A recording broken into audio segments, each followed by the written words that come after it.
نحمده ونصلي على رسوله الكريم أما بعد فأعوذ بالله من الشيطان الرجيم بسم الله الرحمن الرحيم۔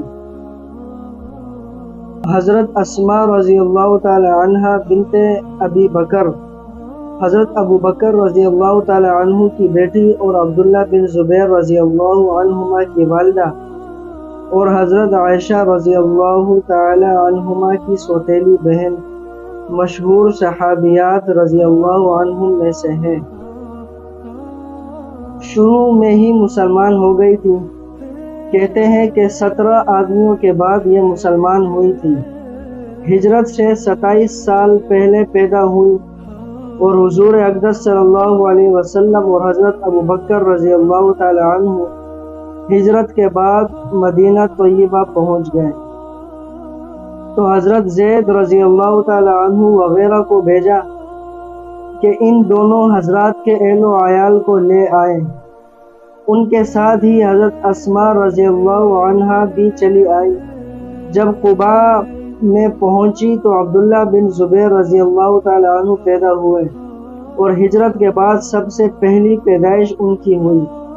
اس زمانے کی عام غربت، تنگ دستی، فقر و فاقہ مشہور معروف ہے، اور اس کے ساتھ ہی اس زمانے کی ہمت، جفاکشی، بہادری اور جرت ضرب المثل ہے۔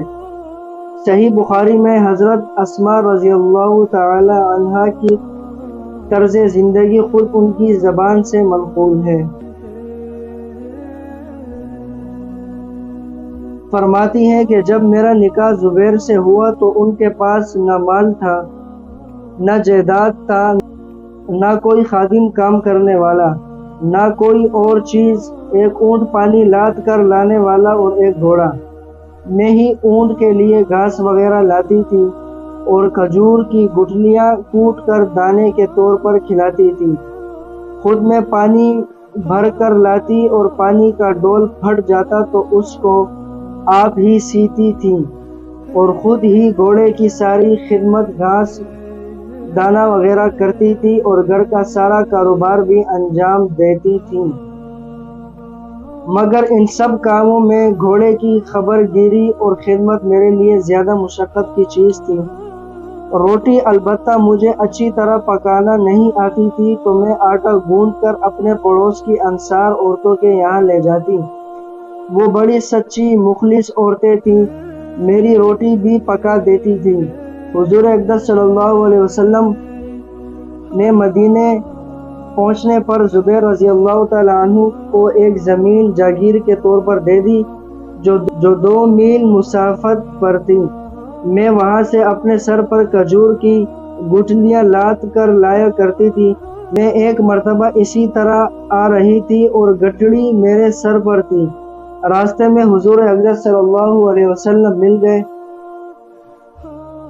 اونٹ پر تشریف لا رہے تھے اور انصار کی ایک جماعت ساتھ تھی۔ حضور صلی اللہ علیہ وسلم نے مجھے دیکھ کر اونٹ ٹھہرایا اور اسے بیٹھنے کا اشارہ کیا تاکہ میں اس پر سوار ہو جاؤں۔ مجھے مردوں کے ساتھ جاتے ہوئے شرم آئی اور یہ بھی خیال آیا کہ زبیر رضی اللہ تعالی عنہ کو غیرت بہت ہی زیادہ ہے، ان کو بھی یہ ناگوار ہوگا۔ حضور اقدس صلی اللہ علیہ وسلم میرے انداز سے سمجھ گئے کہ مجھے اس پر بیٹھتے ہوئے شرم آ رہی ہے۔ حضور صلی اللہ علیہ وسلم تشریف لے گئے۔ میں گھر آئی اور زبیر رضی اللہ تعالی عنہ کو قصہ سنایا کہ اس طرح حضور صلی اللہ علیہ وسلم ملے اور یہ ارشاد فرمایا، مجھے شرم آئی اور تمہاری غیرت کا خیال بھی آیا۔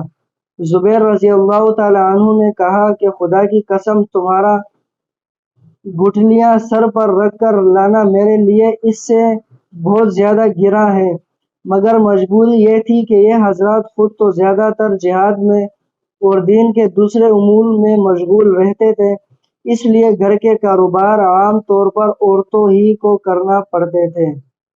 اس کے بعد میرے باپ حضرت ابو بکر رضی اللہ تعالی عنہ نے ایک خادم جو حضور صلی اللہ علیہ وسلم نے ان کو دیا تھا میرے پاس بھیج دیا، جس کی وجہ سے گھوڑے کی خدمت میں مجھے خلاصی ملی، گویا بڑی قید سے میں آزاد ہو گئی۔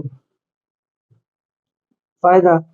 عرب کا دستور پہلے بھی تھا اور اب بھی ہے کہ کھجور کی گٹلیاں کوٹ کر یا چکی میں دل کر پھر پانی میں بھگو کر جانوروں کو دانے کے طور پر کھلاتے ہیں۔